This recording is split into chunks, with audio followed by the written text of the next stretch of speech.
I want to start off by saying that I failed. I failed. We launched a gamefound crowdfunding campaign for Planting Evidence, a card game, and it has not gone well. I would say crap the bed is probably not the best word to use, but the only one I can actually think of to describe what an epic failure this campaign actually was. We were only 3-4 days in now, and we had to make the decision to pull the campaign. So I'll be informing GameFound after this stream. I'll let GameFound know that we're going to pull the campaign. And it's a little bit different than Kickstarter. Kickstarter, you can actually do this yourself, whereas through GameFound, you actually have to send a request in. And, we're going to dust ourselves off and come at this in a different way. So, the question some people ask is, and some people I start talking to literally on day 2 were saying like, don't give up, man. You can do it. Keep going. You can get there. It's not a high goal. It's only $4,000. We're sitting at like $1,200 right now. We've had 0 new pledges in the past 48 hours. Had one person jump out, and the math is the math. And in doing the podcast, which I've been now doing for 2.5 years, I've interviewed a lot of people. We've had 100 last night. We just had a 179th episode of the podcast, and there's a lot of learning that comes along the way there. Clearly, I've got more to learn. Right, I've got more to learn because had I not, then that campaign probably would have done a lot better. But when I talk to people on air, off air, mainly off air, whose campaigns are not going well and where the math does not look good, in a few instances, people have actually asked my advice. What should I do? What would you do if you're in my shoes? And my answer has always been the same, pretty consistently. If you're not at like 75, 80% of your funding within the first 48 hours, you got to pull your campaign. And you got to pull from a couple of reasons. One, it is going to be an excruciating uphill battle to get there by the end of your, whether it's a 3-week campaign like ours or 4-week, at the end of the 4 weeks, it's going to take a lot of investment financially as well as emotionally to try to get across that finish line. And the odds are still stacked against you to do that. It is very rare to be able to get there when you start off as slow as a campaign like this has started. The second part of that is, I think, respect to the backers. When your campaign mathematically is probably not going to fund, I think personally I find disrespectful to keep going and say, no, let's see where we land. Like, let's go 3-4 weeks and just see where it lands. You never know. Maybe we'll get lucky and something magical will happen, and the campaign will just fund. And for me, I don't think that's respectful to your backers, because the backers may have taken those funds and pledged another game that maybe they had held for your game, and you've kind of tied up those funds or that budget that they had for games maybe this month, which I don't think is fair. I don't think it's being honest with your backers. I think it's much more fair to yourself and to your backers, quite frankly, to do the gut check and say, you know what, it's not going to happen. And so I got to pull it. So I got to take my own advice, right? I cannot give advice to other people that when they're in this exact same situation to not take my own advice, right? As much as it pains me to do so, take my own advice and pull the campaign. And so that's what we're going to do. We're going to pull the campaign. I talked to Adam, my brother and design partner, on this, and it's tough because there's always that little voice in the back of your head, right, that says, well, maybe we can get there. Maybe if we just do this and that, maybe we can get there. The goal's not that high. And I think there's a lot of learnings here. But for me, the key thing was that the purpose of the crowdfunding is to raise funds to manufacture this game, right? So this we knew wasn't going to be a massive, huge game. Card games are usually not massive hits on Kickstarter. There's some rare instances, or GameFound, quite frankly. But usually you can get to a funding goal that, for us, $4,000 was basically what we needed to manufacture, to do a minimum run of this game. Anywhere between 500 and 1,000 copies. We would decide that based on the number of backers, as well as the enamel coated brass player tokens that we were going to give out as part of this campaign. Just to produce that, we needed about, well, it was going to come to about 5,000. So we had about 1,000 of our own money we put in. We needed about 4,000 to make it happen. For me to take the next 2 weeks and dump, like, how much money do I dump in to try to raise the 4,000 I need to actually print? I might as well just take those funds and go and print the game, right? If I had the funds, quite frankly. So, you know, it's a process you kind of have to go through mentally and say, okay, number one, when do you accept the reality of the situation? Which I accepted that reality, I think, quite frankly, after the first day. You know, it's going to suck to hear that. But after day one, so we launched on Tuesday. Next morning I woke up, I looked at the numbers. We were at like 25% at that point, and I'm like, it's game over. Right? Like, we'll see how today goes. But man, unless we have a bunch of backers come in day two, and our ads started kicking in and so forth in the second day, you know, maybe we can get to that 75, 80% by the end of day two. And then, you know, we can do kind of that go for the gusto and get across the finish line. It didn't happen, right? We're at 30% funded, and that lasted until today. So 2 days in a row, we have not had incremental pledges. So our plan is to obviously end this campaign.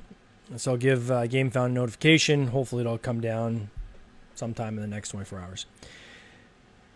The plan is to relaunch on Kickstarter. I think that although the gamefound ecosystem was something I wanted to try, and every time we do a campaign, we try different things, and sometimes we know, you know what, we're just rolling the dice because it's something new.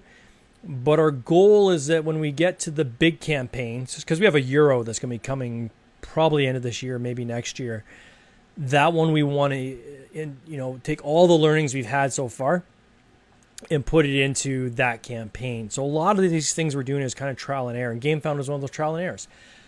I still think gamefound is a great platform for a game like the one we have coming next. For card games, I'm not sure it's the right ecosystem. Right? So if I look at just the pure numbers, we were on TikTok board games, right? So people might say, well, TikTok doesn't necessarily convert, but 250,000 views we had on the video that they did on this campaign. That's a crap load of views, right? 250,000. There was 31,700 likes on that video. We had 155 comments. This is in addition to the other videos we did leading up to this campaign. We had, of our 57 backers, we had 48 of them had pre-signed up for the campaign. One of the great things about GameFound is you can get people to follow you like you do on Kickstarter, but you have a lot more detail as to who's following you. You have better ways to communicate to them prior to launching your campaign. So for me, that conversion works out to be roughly, 10% of the people that signed up for this campaign have actually converted. But pretty much everybody that backed it were people that had pre-followed. Like, it doesn't seem like there's any new organic people who surf, right? So if you go on Kickstarter, for instance, you can kind of surf through the games. What's coming up? Oh, that looks interesting. I'm going to back it. Adam reached out to me today. He saw a game. He's like, God, darn it, we just missed it. The campaign closed. They're not taking late pledges. And man, I really wanted that game. It was a pirate game that's on Kickstarter. Just from him browsing. I don't know if we have the same thing happening right now in GameFound yet, especially for these lighter type games. So all of the effort we put into gaining those followers seemed to be all driven by us and not much coming out of the platform itself. So it was good learning. I learned a lot about that. I still am a huge fan of GameFound. I think that they are probably going to be appropriate for the next campaign, because that campaign we're going to seed out a lot of information for at least a half a year before we launch, maybe even longer. And I think that's a great platform to do that with. But with this campaign, I'm going to be going on Kickstarter. So we're going to relaunch. Will we do better on Kickstarter? Who knows? But I think I want to give it a try because it's a great game. It's a lot of fun. So we do want to get at very least a minimum print that then we can have hopefully here for Christmas. So here's the plan of what I'm going to do for the current backers, the people that backed this campaign already. We had, the game it's a $30 game. We had given a $5 get discount on the campaign to begin with. So anybody that joined in as part of the campaign saved $5. That brought down to, or saved, sorry, $4, brought down to $26. And then we had anybody that followed the campaign in advance got $5 off their pledge. And leading up to that, and so it was $21. So it actually wasn't that expensive of a pledge. We want to honor that. So when I do Kickstarter launch, what we will do is I'm going to reach out to all the people that had backed this campaign, and I will let them know that we have you on file. So if you back the relaunch of this campaign, which isn't going to be long, it's going to be maybe another month from now, we're going to give you in your pledge management a coupon for the value of the difference between the price that the Kickstarter will be under and what you would actually end up pledging here, so that those savings carry on. That allows us to do two things. One, I think we need to get the price up. I think it was priced too low. So we're going to set at $30 for Kickstarter. I'm going to do on Kickstarter what I've done on prior campaigns, which seem to work really well for us, is have a day one savings. So we did this on Nutty Squirrels, the Oakwood Forest. We did this on Hamsters versus Hippos. And with both those campaigns, what we did is we said, here's the pledge value. But if you pledge on the first day, you get it cheaper. It was like $5 savings on the first day. And for me, that worked really well because what it did is it helps anchor pledges. All right, so I've got 500 and some odd people that had followed this campaign with us going into it. Some might argue that was too low. We thought it was enough for the size of the campaign. That many followers. Obviously, we were wrong. But the problem is the conversion. So conversion should be higher on GameFound with these pre-sign-ups based on the incentives. But there's nothing to get people to lock in on day one. Right? So there very well may be the intention of another 100 backers that had pre-signed up and followed this campaign that just haven't put their pledge in yet. And we're waiting till the end to kind of put their pledge in, as people sometimes do in the last 48 hours. And that's a challenge because when you're trying to do the math based on your first 48 hours and you have people who probably are going to pledge, but they're not going to lock in until the very end, it really works against the math. And so what I did is with Hamsters versus Hippos and with Nutty Squirrels, you back on day, actually we did this with Queen of Scots as well. You back on day one, here's your savings. That allows us very quickly to run the math, right? In that first 48 hours to say, okay, do we dump more money in advertising to grow this campaign? Or do we put this rabid dog down, right? Like do we shut her down? Like, is it dead on arrival? You can run that math really, really quickly in the first 48 hours. So I'm going to launch on Kickstarter first in about another month. We're going to time it with Breakout Con. So for those of you who are joining us, I don't know how many of you are actually here in Canada, but Breakout Con is in Toronto, and it's July 15th weekend. So we're going to be there. We got 2 tables. We're going to have, we've got 7 games. We're going to have all of our games out for sale there at a discounted rate for people who are actually at the con. Give them a chance to play it and so forth, ask us questions. But we're also going to have a sign-up. So the intent is to launch a campaign going into that weekend so that if people want to scan a code and pledge there on the spot, they're going to have the ability to do so. So I think that's going to give us the ability to, demonstrate the game. So I'll have the game out. We'll be playing it. It's a lot of fun when people are playing, a lot of excitement at the table and so forth, which I think it draws a good crowd. At that point, people will be able to pledge right there on the spot. And so that's number one. Number two, we're going to keep the enamel-coated brass player coins. I think they're really cool. We did this on Queen of Scots.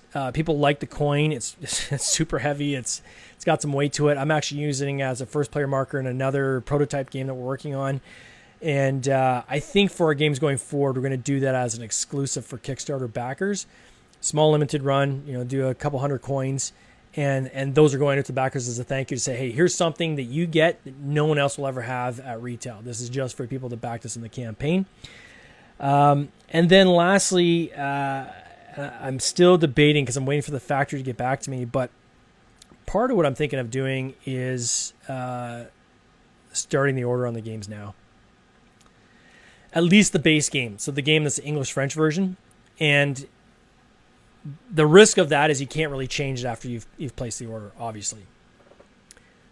But the benefit is with the crap show that we're experiencing right now in shutdowns in China, with the container shortages, games are taking a long time to come to fruition. And if I can start the printing process now, because we're not going to change the game. The game's is the game, right?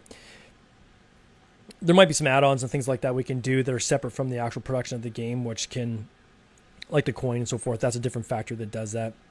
That'd be outside of the box, and so we can arrange that. But one of the benefits, I think, of doing that is that then we're practically guaranteed to fulfill this prior to Christmas, right? So how many campaigns do you know? We did this on one campaign. We did this on Queen of Scots. We ordered Queen of Scots going into the campaign. And so that campaign, this is a couple years ago now, but it had finished up in like May, and we were shipping in end of August, beginning of September, right? So that campaign was there in time for Christmas. So people can give it as a gift and so forth. And I think when people know that for sure they're getting their game and they're going to be getting it quickly, they're more inclined to back the game.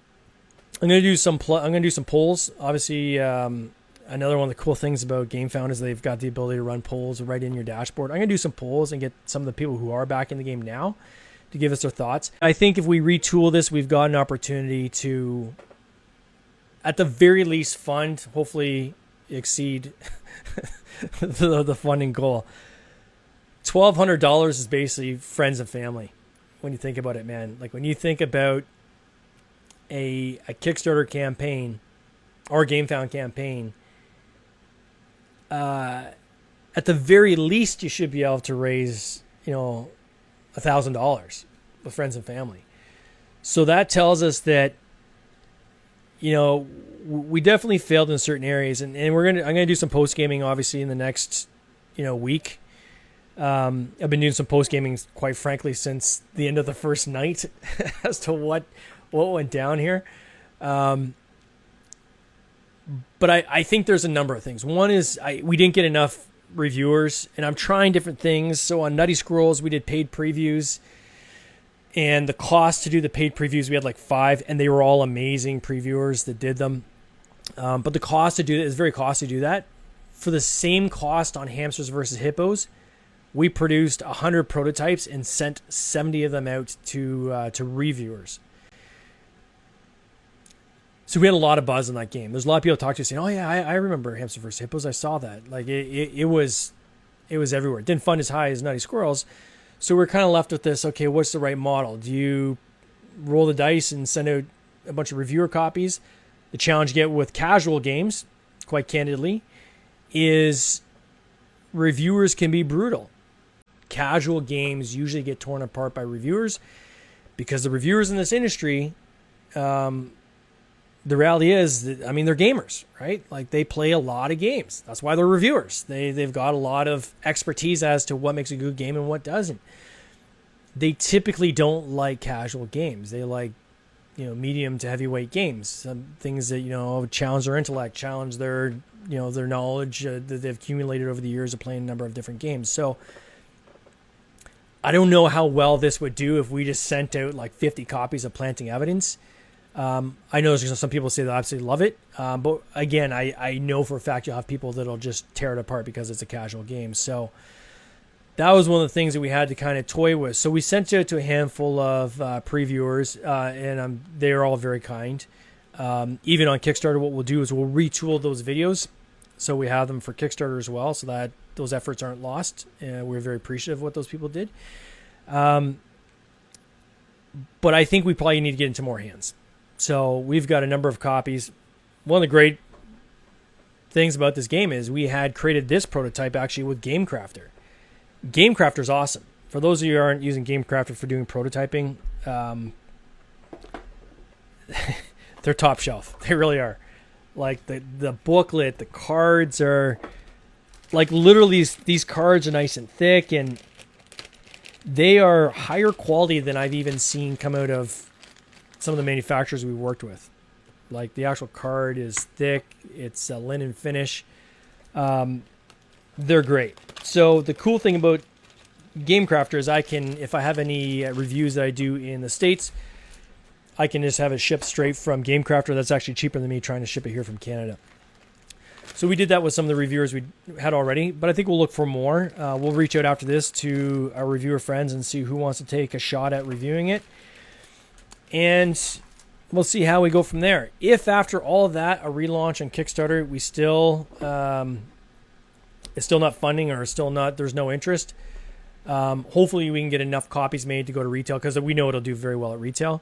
But I would love to see some funding come from Kickstarter to help, because the cost is, it's not cheap creating a game if you're self-funding it without any pre-orders. It's quite costly, right? So there's things you can do to hedge your bets.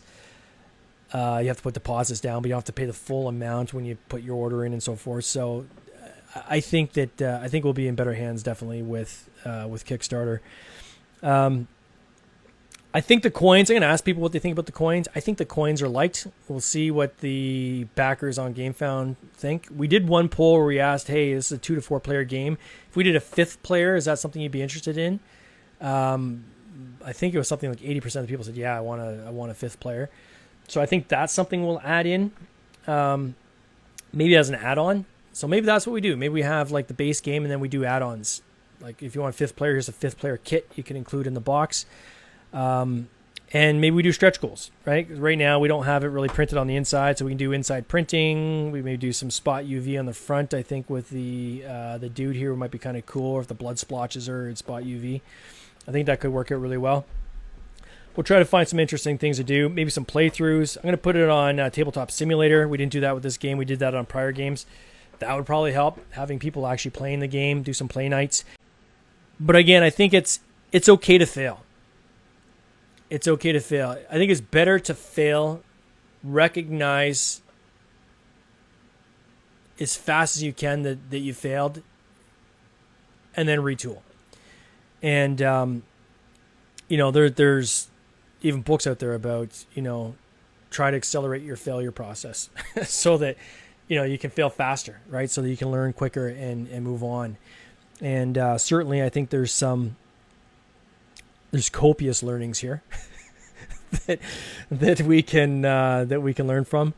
And we're going to do it. We're going to dust ourselves off and get right back at it, just like I have advised people that I've interviewed on the Board Game Binge podcast. So I just want to thank everybody that is watching this video for your support. Certainly, if you back the game, thank you, because that backing actually helps even with our podcast. We don't charge anybody to be on our podcast. There is a cost associated with that podcast on a monthly basis. We're having to pay for software and so forth to run it. The database to hold the back, the catalog and everything. All that is self-funded. There is no funding we have from anybody on that. So, backing our games helps us fund that. So I want to thank people that have backed the game or showed interest and your support. And thanks for watching, guys. Take care. Cheers.